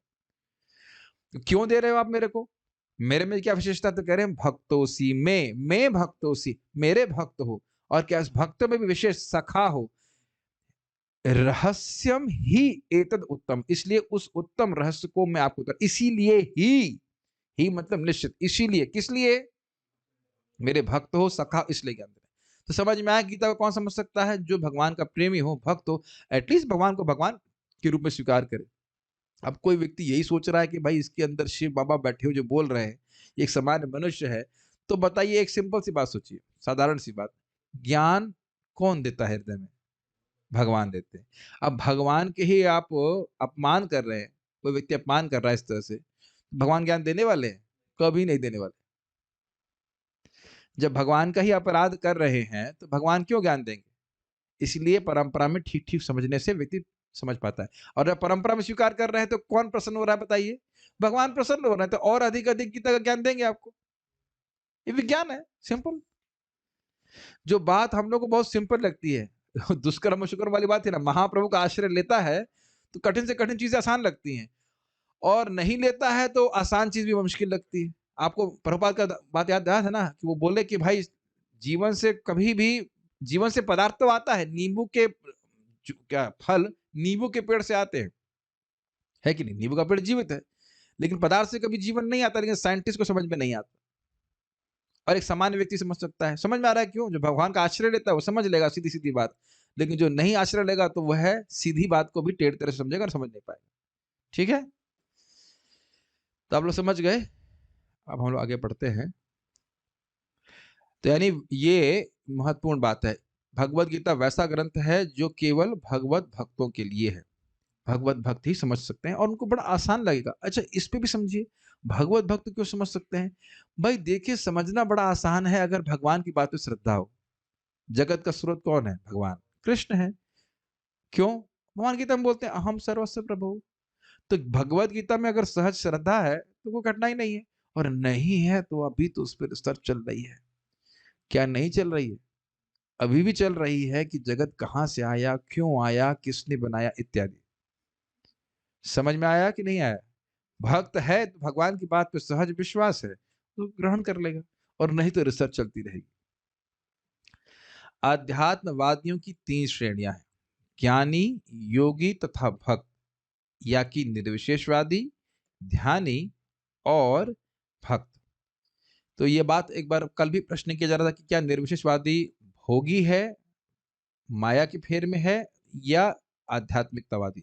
आध्यात्मिकतावादी तो है, लेकिन वह सर्वश्रेष्ठ आध्यात्मिकवादी नहीं है, सर्वश्रेष्ठ है भगवान के भक्त। यहाँ पर भगवान अर्जुन से स्पष्ट कहते हैं कि वे उसे इस नवीन परंपरा, गुरु परंपरा का प्रथम पात्र बना रहे हैं, क्योंकि प्राचीन परंपरा खंडित हो गई थी, स्पष्ट है। अतएव यह भगवान की इच्छा थी कि सूर्यदेव से चली आ रही विचारधारा की दिशा में ही अन्य परंपरा स्थापित की जाए, और उनकी यह इच्छा थी कि उनकी शिक्षा का वितरण अर्जुन द्वारा नए सिरे से हो। दो तीन बातें हैं इसमें। एक बात, अर्जुन गृहस्थ थे और उसमें भी ब्राह्मण नहीं थे, एक क्षत्रिय थे, लेकिन फिर भी भगवत गीता जैसा सर्वश्रेष्ठ ज्ञान, आध्यात्मिक ज्ञान अर्जुन को दिया गया। क्यों? भक्त और सखात, एक तो क्लियर हो गया। तो इसलिए यह जरूरी नहीं है कि व्यक्ति ब्रह्मचारी होगा, सन्यासी होगा तभी गीता को समझेगा। तो इसलिए हमारे ग्रुप में हाथ खड़ा करने की जरूरत नहीं कि कितने लोग गृहस्थ हैं, लेकिन आप ये नहीं कह सकते कि हम गृहस्थी में है तो गीता समझ नहीं सकते। हाथ खड़ा कीजिए जो बोल रहा है कि मैं गृहस्थी में हूं, मैं मतलब वो गृहस्थी में है और वह गीता नहीं समझ सकता। हाथ खड़ा करेंगे तो आप जानते हैं कि हमारे मुख से हमेशा फूल ही नहीं गिरता है, डांट पड़ेगी कस के। लिखा है ना। और उनकी तो तीन तीन पत्नियां थी, आप लोगों की तो एक ही है। चार थी। क्या था? अर्जुन की बात कर रहा ना, अर्जुन, द्रौपदी, सुभद्रा, हाँ चार थी। और क्या नाम भूल गए, चित्रांगदा, क्या नाम कुछ नहीं, चित्रांगदा है कुछ था, चित्रांगदा और उलूपी, उलूपी थी। चार चार पत्नियां, और उसके बाद भी व्यक्ति गीता समझ रहा है। तो एक पत्नी वाला नहीं समझ सकता है, और इसके बाद है ही नहीं वो तो समझ, उसको तो समझ नहीं है, ठीक है, उसको तो समझने के अलावा काम क्या। तो ये सब बहानेबाजी है कि भगवत गीता तो ब्रह्मचारी सन्यासियों के लिए है, गृहस्थों के लिए नहीं है। कोई ऑब्जेक्शन? ठीक, कोई ऑब्जेक्शन नहीं, सभी के लिए है। ठीक है। उसके बाद दूसरा पॉइंट क्या सीखना है? गीता का ज्ञान श्रवण करने के बाद सर्प योनि को प्राप्त नहीं होना है। सर्प कुछ बोलता नहीं, ऐसे करके फुफकार मारता रहता है। केवल दूध ही नहीं पीते रहना, कहने का अर्थ है कि भाई इससे केवल जहर बढ़ेगा। ये ज्ञान दूसरों को नहीं देगा तो ये ज्ञान हमसे छूट जाएगा, ये समझिए इस बात को। ज्यादा कुछ पर्सनल नहीं बोलना चाहता हूँ, लेकिन शास्त्र आपने पढ़ा है उसका प्रवचन नहीं करेंगे तो सब ज्ञान ज्ञान आपका गायब ऐसे हो जाएगा। जैसे मान लो ये ग्लास देख रहे हैं सब भक्त लोग, इसमें से पेंदे में छेद हो तो वो सब निकल जाएगा, पीछे से नीचे से निकल जाएगा, पेंदा से लीक कर जाएगा। ये बारंबार जब भगवदगीता को आप कुछ बोलेंगे, भक्तों को डिस्कशन करेंगे तो बातें याद रहती, नहीं तो नहीं याद रहता। समझ रहे हैं? तो दूसरी बात क्या है? ग्रहण करना यथावत, और यथावत इसका प्रसार करना, प्रसार प्रचार करना। ठीक है, दोनों चीजें एक्सपेक्ट की जाती हैं। एक्सपेक्ट मतलब हिंदी बोलो ना कुछ। अपेक्षा की जाती है कि ये दायित्व दी जाता है कि इस ज्ञान को प्रसारित भी किया जाएगा। जैसे मुझे गीता का ज्ञान दिया जा रहा था तो वो जो भक्त दे रहे थे वह अपेक्षा कर रहे थे कि मैं गीता पे एक दिन बोलूंगा, और मैं भी आपसे अपेक्षा कर रहा हूं कि आप गीता पे कभी नहीं बोलेंगे। प्रभु जी हम तो कुछ बोलते ही नहीं गीता के अलावा, है ना। ये मैंने जानबूझ के कटाक्ष किया, दुनिया की बहुत बातें हम बोलते हैं, भक्तों की बात कर रहे हैं, राम राम राम राम राम राम राम राम राम राम राम राम, ऐसे खूब बहुत बात बोलते नहीं। लेकिन कहो कि गीता पे कुछ बात बोलना है तो अरे इस पे कैसे बोलेंगे। तो ये विचार आपको करना पड़ेगा, और उसके लिए थोड़ा समझने का प्रयास कीजिए। इसलिए हमने तो एक एक लाइन पढ़ रहे हैं, तो कहीं कोई संशय तो नहीं रहना चाहिए। वे चाहते थे कि अर्जुन भगवत गीता ज्ञान का प्रामाणिक अधिकारी बने, अर्थात इसीलिए वह भगवान स्वयं उनको ज्ञान दे रहे हैं ताकि कहीं कोई गलती न रहे। अतएव हम देखते हैं कि भगवत गीता का उपदेश अर्जुन को विशेष रूप से दिया गया, क्योंकि अर्जुन भगवान का भक्त, स्वयं श्री कृष्ण का शिष्य तथा घनिष्ठ मित्र है। अब एक बात और उस पर समझिए, मित्र हैं, भक्त हैं, तो क्या चीज नहीं है? भगवान से द्वेष नहीं है। जब भगवान बोलेंगे कि मैं भगवान हूं तो अर्जुन को बहुत प्रसन्नता होगी। यहां लोग देख रहे हैं ना, सुनते कृष्ण भगवान है, कहाँ कृष्ण भगवान है? वो लड़कियों के कपड़े चुराने वाला व्यक्ति भगवान हो सकता है? देखा है इस जगत में जब हम किसी को पसंद नहीं करते तो उसकी कुछ चीज पसंद नहीं आती, ना उसका गाना, ना उसका बोलना, ना उसका, उसको देखना भी नहीं चाहते हम। वो जो लोग द्वेष नहीं करते वो तो सराहना करेंगे, लेकिन हमारा अगर द्वेष है तो मैं वो बिल्कुल नहीं अच्छा लगेगा। Can you relate? तो भगवान के भक्त अर्थात भगवान से प्रेम है, भगवान की बात सुनेंगे उनको बहुत आनंद होगा। और ये बात आप 10वें अध्याय में देखिएगा, गीता के इसमें अर्जुन कहते हैं हमको बहुत अच्छा लगता है, मुझे तृप्ति नहीं हो रही, मैं सुन रहा हूँ, आपके आपके वचन सुन रहा हूँ, मुझे बहुत अच्छा लग रहा है। तो भगवान तो उनके हृदय में बैठे हैं, वो जान रहे हैं कि अगर अपनी महिमा, अपना ऐश्वर्य के बारे में बताएँगे, तो अर्जुन को सुख मिलेगा। इसलिए अर्जुन को कह रहे हैं। समझ में आ रही बात? ये रहस्य है बात। अतएव जिस व्यक्ति में अर्जुन जैसे गुण पाए जाते हैं, वह भगवद गीता को सबसे अच्छी तरह समझ सकता है। तो अब हमारे अंदर अर्जुन जैसे गुण तो नहीं है, लेकिन भगवान से कोई द्वेष भी, मतलब भगवान से कोई विरोध भी नहीं है। और जैसे जैसे व्यक्ति की भक्ति बढ़ती जाएगी, वह भगवद गीता को और अच्छे से समझता चला जाएगा। यामुनाचार्य भी भगवद गीता पढ़ते थे, कोई शिशु शास्त्र नहीं है। रामानुजाचार्य जी के गुरु को बहुत आकर्षक लगती थी भगवद गीता। कहने का तात्पर्य यह है कि भक्त को भगवान से सीधे संबंधित होना चाहिए। जो ही कोई भगवान का भक्त बन जाता है, त्यों ही उसका सीधा संबंध भगवान से हो जाता है। यह एक अत्यंत विशद विषय है, लेकिन संक्षेप में यह बताया जा सकता है कि भक्त तथा भगवान के मध्य 5 प्रकार का संबंध हो सकता है। सीधा संबंध समझ रहे हैं? जैसे आपका आपकी माँ से क्या संबंध है? बहुत इजी प्रश्न है, फिर बताइए। आपका क्या संबंध है? आप मम्मी हो। हाँ, तो आप क्या है? बेटी है। सीधा संबंध हम सभी का इस प्रकार से है कि नहीं? सीधा सीधा समझते हैं। जैसे होता है कि गांव का संबंध होता है, चाचा ताई होता है कोई, या इनके भाई के, उनकी बहन के, उसके कजिन सिस्टर के उधर से करके ऐसे बाहर में बनाते हैं रिश्ता, तो वो हमारे भाई हैं। अगर किसी घर में रहना हो तो इस प्रकार का संबंध जोड़ लेता है कि नहीं? बहन के उधर के पति के साड़ू के तो ये कोई सीधा संबंध नहीं है कि नहीं? लेकिन हमारे माता पिता से, हमारे भाई से हमारा सीधा संबंध है कि नहीं? सोचिए, विचार कीजिए, हर जीव का इस प्रकार से भगवान कृष्ण से डायरेक्ट संबंध है। ये आप लोग शायद ध्यान नहीं दिए होंगे कि सीधा संबंध प्रपात क्या कहना चाहते हैं। प्रपात की भूमिका बहुत सुंदर है, बहुत सुंदर लिखे। सीधा संबंध एकदम समझ में आ रहा है ना? जैसे मैं सीधा संबंध है, आप मेरे मित्र हैं, तो मित्र सीधे हैं। अब ये नहीं कि मित्र के मित्र के मित्र के मित्र, ऐसे करें, सीधा संबंध है। फिर आप लोग कहेंगे, ब्रो जी हम तो सुनते हैं नम्र दासों के दासों का दास है, वो बात और ये बात भी है। वो बात भी है और ये बात भी है कि भगवान से 5 प्रकार का संबंध होता है और वो सीधा संबंध हो जाता है। कैसे होता है? कोई निष्क्रिय अवस्था में भक्त हो सकता है, जैसे इसे कहते हैं शांत रस, और इसका गुण है जगत से विरक्ति और भगवान में अत्यंत आसक्ति। चैतन्य चरितामृत को इधर ले रहे हैं। और इसमें भगवान की एक्टिव सेवा नहीं होती है।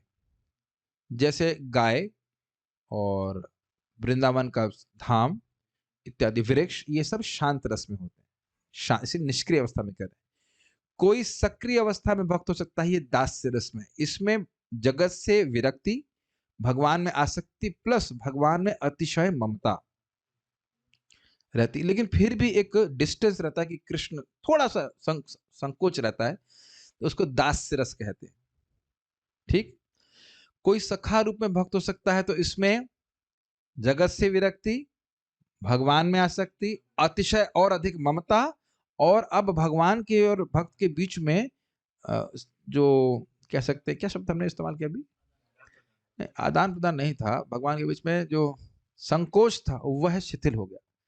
मित्र तो उनके कंधे पे भी चढ़ जाते हैं, ठीक है, लेकिन और अधिक वात्सल्य रस, कोई माता या पिता के रूप में भक्त हो सकता है, वात्सल्य रस कहते हैं, जिसमें वह सोचता है कि मैं कृष्ण का अगर रक्षा नहीं करूंगा तो कृष्ण मर जाएंगे, और अधिक ममता बढ़ जाती है। और फिर माधुर्य प्रेमी के रूप में भक्त हो सकता है, जैसे कि गोपीगण इत्यादि। तो ये सब भक्त लोग जहाँ पे उपस्थित हैं वो जानते हैं, लेकिन हम प्रवचन सभी के लिए कर रहे हैं, जो नए लोग हैं उनके लिए भी। अब ये कितनी बड़ी बात है, कितना बड़ा ज्ञान दिया जा रहा है। जन्म जन्मांतर हम भटक रहे हैं और इन पांचों रसों का आस्वादन इस जगत में करना चाहते कि नहीं? कोई स्वामी बनता है, कोई पिता बनता है, कोई गर्लफ्रेंड बनता है, कोई बॉयफ्रेंड बनता है, है कि नहीं? लेकिन कहीं व्यक्ति संतुष्ट नहीं हो रहा है, या इस जगह हमारा मकान शांत रस में रहेगा कि नहीं, बताइए? अरे आप हंस रहे हैं। तो है, कार है, ये सब तो शांत रस में रहेंगे ना। तो ये तो कोई हमको शांत रस मतलब भौतिक शांत रस, तो ये कोई हमको सुख नहीं दे रहा इस प्रकार से। तो ये पांचों रसों को हम जगत में खोजते बैठते हैं, वस्तुतः इस संबंध जो रस है भगवान कृष्ण से। तो इस प्रकार का प्रेमी अगर कोई है तो भगवत गीता को पूर्ण रूप से समझ सकता है। लेकिन इसका अर्थ ये दूसरा भी है कि जैसे जैसे भक्ति बढ़ते जाएंगे तो भगवत गीता आपको समझ में आएगी। ठीक है। अर्जुन का कृष्ण से संबंध सखा रूप में था। निसंदेह इस मित्रता या सख्य भाव तथा भौतिक जगत में पाई जाने वाली मित्रता में आकाश पाताल का अंतर है। यह दिव्य मित्रता है जो हर किसी को प्राप्त नहीं हो सकती। निसंदेह प्रत्येक व्यक्ति का भगवान से विशेष संबंध होता है और यह संबंध भक्ति की पूर्णता से ही जागृत होता है। भाव भक्ति के स्तर में स्पष्ट हो जाता है, प्रेम भक्ति के स्तर में प्रकट हो जाता है। किंतु जीवन की वर्तमान अवस्था में हमने न केवल भगवान को भुला दिया है, अपितु हम भगवान के साथ अपने शाश्वत संबंध को भी भूल चुके हैं। संबंध शाश्वत है लेकिन भूले हुए हैं। एक बात विशिष्ट है कि इस जगत की मित्रता किसके आधार पे होती है? इंद्रिय तृप्ति। तुम मेरी पीठ खुजाओ, मैं तुम्हारी पीठ खुजाऊंगा, अपना दिमाग नहीं खुजाएंगे। थोड़ा दिमाग खुजाओ कि भाई एक के बाद एक जर मिल रहा है। दिमाग खुजाना समझते हैं, दिमाग को थोड़ा जोर डालो। और आप देखेंगे जगत में मित्रता व्यक्ति तभी तक करता है जब तक उसकी इंद्रिय तृप्ति में थोड़ी सी बाधा ना आए। बिल्कुल सहनशीलता नहीं है जगत में, कलयुग में तो विशेष रूप से। एक से एक देश से दूसरे देश से दूसरे। ठीक है कि नहीं? जरा सा आपको लग रहा है बहुत प्रेमी है, जरा सा भी उसकी इंद्रिय तृप्ति में बाधा आएगी तुरंत आपसे विमुख हो जाएगा। ठीक है, लेकिन भगवान के संग जब मित्रता हो जाती है या वापस जागृत हो जाती है तो भक्त भगवान को संतुष्ट करना चाहता है और भगवान अपने भक्त को संतुष्ट करना चाहते हैं। कितना अंतर है कि नहीं? ठीक है। और यह तो आप सब जानते ही हैं कि अर्जुन यद्यपि मित्र हैं और भक्त हैं लेकिन रथी बने हैं और कृष्ण सारथी बने हैं। स्वामी सेवक का कार्य कर रहा है, जगत में कोई ऐसा नहीं करेगा। और मानो कर भी दे हल्का फुल्का, लेकिन उतनी तत्परता से नहीं करेगा जैसे भगवान श्री कृष्ण कर रहे हैं। तो भगवान कृष्ण से अपने संबंध को जागृत करना ये जीवन का लक्ष्य है। एकदम यहाँ क्लियर समझ में आ रहा है। जैसे जैसे वे संबंध जागृत होता जाएगा व्यक्ति को सब बातें और समझ में आने लग जाएंगी। लेकिन ये संबंध उस तरह का बिल्कुल नहीं जैसे जगत में होता है। थोड़ा और पढ़ेंगे। लाखों करोड़ों जीवों में से प्रत्येक जीव का भगवान के साथ शाश्वत विशिष्ट संबंध है। ये थोड़ा समझने का प्रयास कीजिए। भगवान को एक जीव से एक विशेष रस मिलता है आदान प्रदान के द्वारा। थोड़ा समझने का प्रयास कीजिए। जैसे मान लो बहुत व्यक्ति जीभ चटोर हो, जीभ चटोर समझते हैं, तो आपने मान लो तो खिचड़ी दी है तो कहता थोड़ा चटनी भी होनी चाहिए और फिर कहेगा अचार भी होना चाहिए और पापड़ और थोड़ा सा, मैं तो बोल रहा हूँ तो मुझे पानी आ रहा है, और थोड़ा टमाटो सूप और थोड़ा सा मिठाई और ये वो। अब उसको हर वस्तु से एक अलग स्वाद मिल रहा है। समझ में आ रहा है कि नहीं? संदेश खा रहा है तो ये और चटनी तो ये, और उसके बाद ये वो है। बोल रहे हैं तो आप लोग मुंह में कुछ आ रहा होगा। अगले दिन की याद आ रही होगी 9 बजे। हाँ, थोड़ा बथुए का रायता तो आप समझ रहे हैं कि हर आइटम से ऐसा नहीं कि खिचड़ी पेट नहीं भर देगी उसको, हर आइटम से उसको एक विशेष सुख मिल रहा है। ये बहुत बड़ी बात है, ध्यान दीजिए। अब देखो उस उदाहरण को समझो। उसको हर वस्तु प्रिय है, लेकिन समझ रहे हैं, खिचड़ी भी अच्छी लग रही है, लेकिन उसको व्यक्तिगत रूप से हर वस्तु इंडिविजुअली भी प्रिय है। मेरी बात ये कठिन बात है थोड़ा समझने में। भगवान कृष्ण को सभी जीवों से प्रेम है, लेकिन आपसे विपिन प्रभु व्यक्तिगत रूप से प्रेम है। That is difficult to understand. Why me बद्ध जी मुझसे प्रेम। यही बुर्जन प्रभु समझाते हैं कि ये हमारे लिए समझना बड़ा मुश्किल है कि कृष्ण मुझसे प्रेम क्यों करेंगे, मैं तो एक छोटा सा जीव हूं। यही बात मैं पहले भी बता चुका हूं कि बृहत भागवतामृत में गोप कुमार जब गोलोक में जाते हैं, उससे पहले तो वो समझ रहे थे कि भगवान कृष्ण सबसे प्रेम करते हैं, लेकिन जब उन्हें अनुभव किया कि विशेष रूप से मुझसे प्रेम करते हैं, कि उनके लिए विशेष डिस्कवरी थी, विशेष खोज थी। और इधर देख लीजिए, अजामिल से प्रेम कर रहे थे तभी तो अपने दूतों को भेजा ना, अजामिल जैसे व्यक्ति से। देखिए मान लीजिए कोई टीचर है, अब वो टीचर पढ़ा रहा है और टीचर प्रेमी है, मतलब वात्सल्य से प्रेम से पढ़ा रहा है, तो टीचर स्टूडेंट सोचते हैं हाँ हमारे टीचर बड़े अच्छे हैं। लेकिन अगर वो आपकी तरफ विशेष रूप से प्रेम प्रस्तुत करें कि भाई ये एक अनुग्रह होता है ना, एक होता है कि टीचर हमको बहुत मानते हैं, तो उसका व्यक्ति का और उत्साह बढ़ जाता है क्लास में आने का। ऐसा आपने कभी अनुभव किया है कि नहीं? कुछ अंतर समझ पा रहे हैं कि टीचर सारे स्टूडेंट अच्छे हैं, सब कुछ है, वो सभी से प्रेम कर रहा है, लेकिन एक स्टूडेंट को और प्रेम कर रहा है। लेकिन भगवान में क्या सामर्थ्य है, सभी को विशेष रूप से प्रेम कर सकते हैं। That's amazing, is it not? तो ये हम कई बार सुन चुके हैं, भगवान अपने ग्वाल बालों के संग बैठे हुए हैं तो सबको लगता है कृष्ण मेरी तरफ ही देख रहे हैं, और भगवान को भी ऐसा अनुभव होता है और उनको भी ऐसा ही अनुभव होता है, यानी भगवान बड़े व्यक्तिगत हैं। तो यदि हम भक्ति नहीं कर रहे हैं तो भगवान को एक विशेष रस से वंचित कर रहे हैं, जो उनको मेरी सेवा के द्वारा ही प्राप्त होगा। मेरा चिप यूनिक है, अगर ऐसे कहा जाए, हमारा जो भक्ति का चिप लगा हुआ है वो भी यूनिक है। मेरी भक्ति से भगवान विशेष रूप से सुखी होते हैं। तो इसलिए कभी नहीं सोचना चाहिए भाई इतने लोग मंगल आरती जा रहे हैं, अब मैं नहीं गया तो क्या भगवान देखने वाले हैं? भगवान सब देख रहे हैं कि आज वो नहीं आया, व्योमासुर ने गुफा में फेंक दिया उसको। जब नहीं आते हैं तो सोचते हैं ना, अब इतने बड़े बड़े भक्त जा रहे हैं तो मैं नहीं आया तो क्या फर्क पड़ेगा, है कि नहीं? बट कृष्ण हर भक्त को देखते हैं, कॉमन भी है और व्यक्तिगत भी है, सभी को देखते हैं, सभी से प्रेम करते हैं, और विशेष रूप से हर जीव से भी प्रेम करते हैं। मैं इसलिए होल्ड करके बोल रहा हूं ताकि ये समझ में आ जाए बात। कॉमन समान रूप से सभी भगवान सभी जीवों से प्रेम कर रहे हैं, लेकिन व्यक्तिगत रूप से भी प्रेम कर रहे हैं।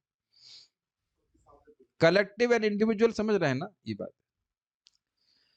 लाखों करोड़ों जीवों में से प्रत्येक जीव का भगवान के साथ शाश्वत विशिष्ट संबंध है। स्पष्ट है? यह स्वरूप कहलाता है। यानी कि इसको भी थोड़ा समझने का प्रयास, जो संबंध है, मानो किसी का सखा का संबंध है, तो वो सखा के अनुसार सेवा करना चाहेगा, तो उसका स्वरूप भी उसको सखा के रूप में प्राप्त होगा।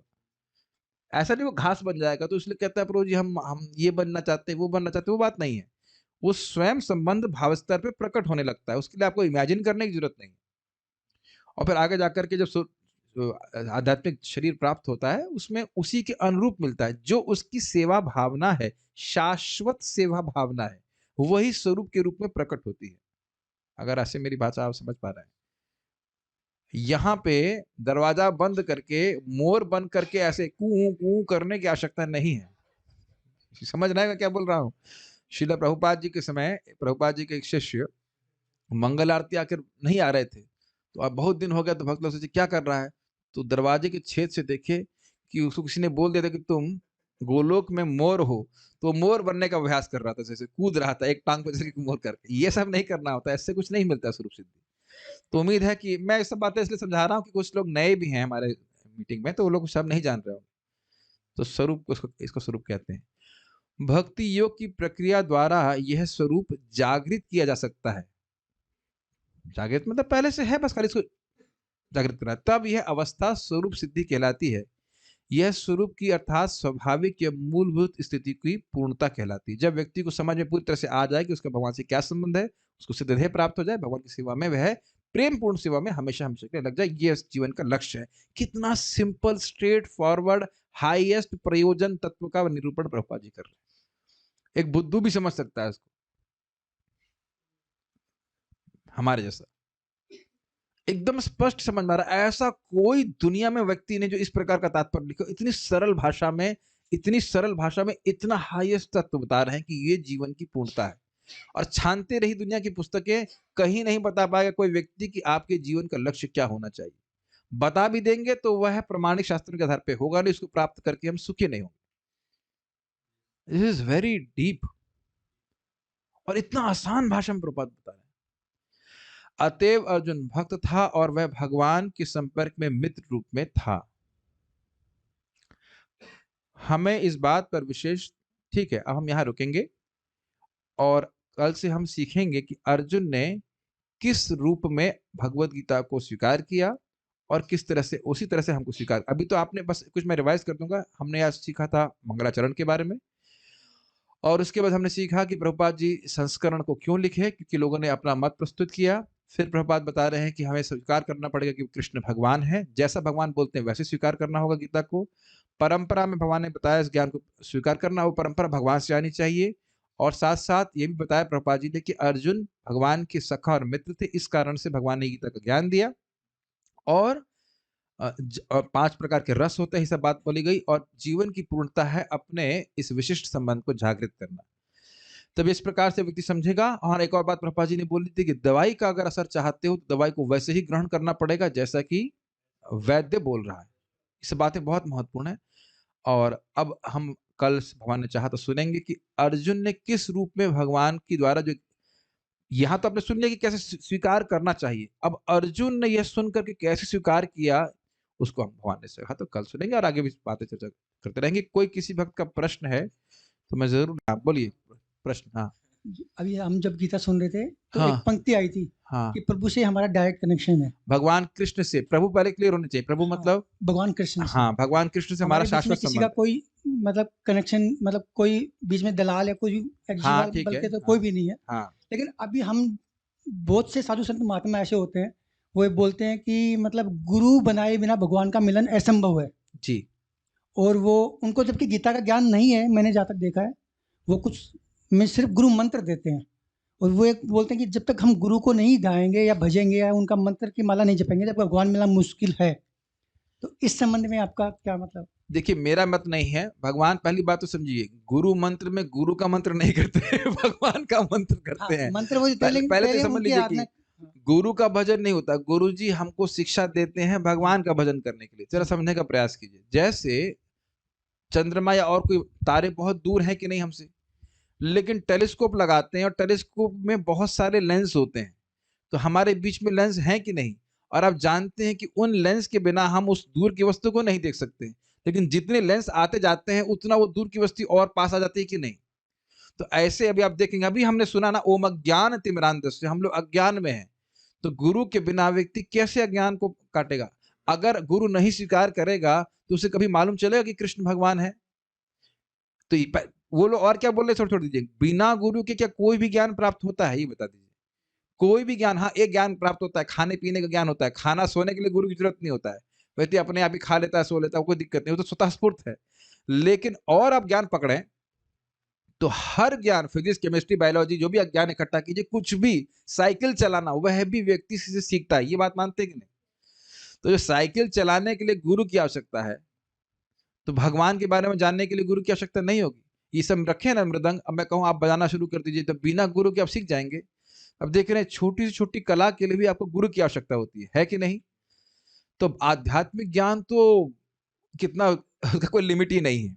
और इसको भगवान गीता में स्वयं कहते हैं कि क्या श्लोक है, तस्म प्रणिपातेना तद विधि प्रणिपातेना परिप्रश्न सेवया उपदेशयन्ति ते ज्ञानम ज्ञानिनः तत्वदर्शिनः।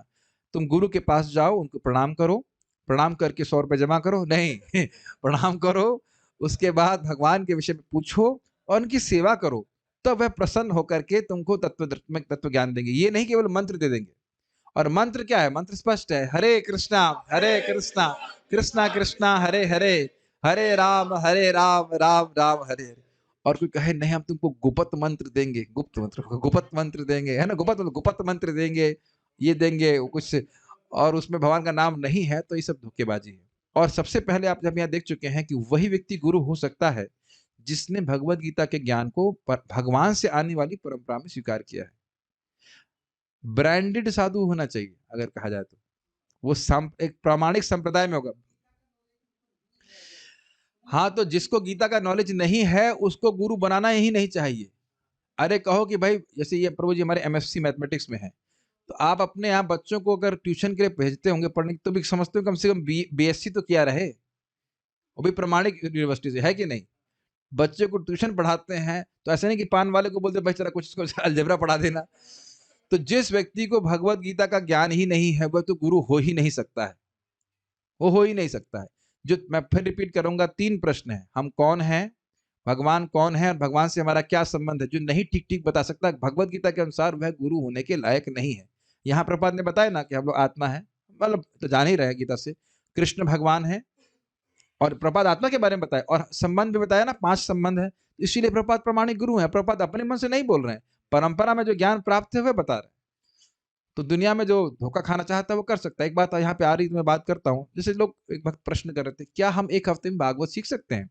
ये जो भागवत सप्ताह हो रही है, क्या ये सब प्रमाणिक है। वो तो उनसे पूछो बेटा तुम पढ़ाई कितनी की होगी, बीए करने में या बीएससी करने में कितना साल लग गया। नर्सरी से लेकर बीएससी तो जोड़ लीजिए, 12-13 साल। 7 दिन में तो नर्सरी नहीं पढ़ सकते, 7 दिन में नर्सरी नहीं पढ़ सकते, तो अब बताइए 7 दिन में आप भागवत पढ़ लेंगे।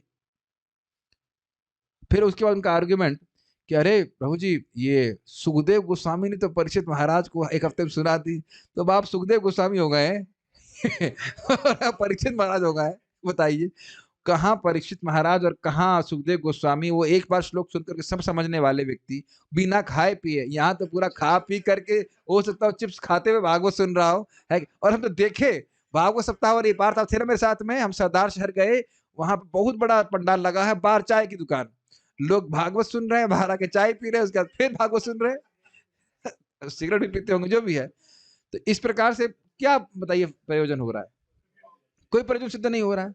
तो इस प्रकार के कोई भागवत सप्ताह में नहीं बैठना चाहिए। एक हफ्ते में एक श्लोक समझ में आ जाए, चैलेंज दे रहा हूँ, 1.1.1 को समझने का प्रयास कीजिए। 17 दिन हम डिस्कस किए, एक श्लोक को समझने में 17 दिन, और वो भी ठीक से समझे हैं, उसमें संदेह है भाई। फिर अभी मैं सब भूल गया हूँ जो पढ़ा था, फिर पढ़ूंगा तो फिर समझ में आएगा, इतना गोही है, ठीक है ना।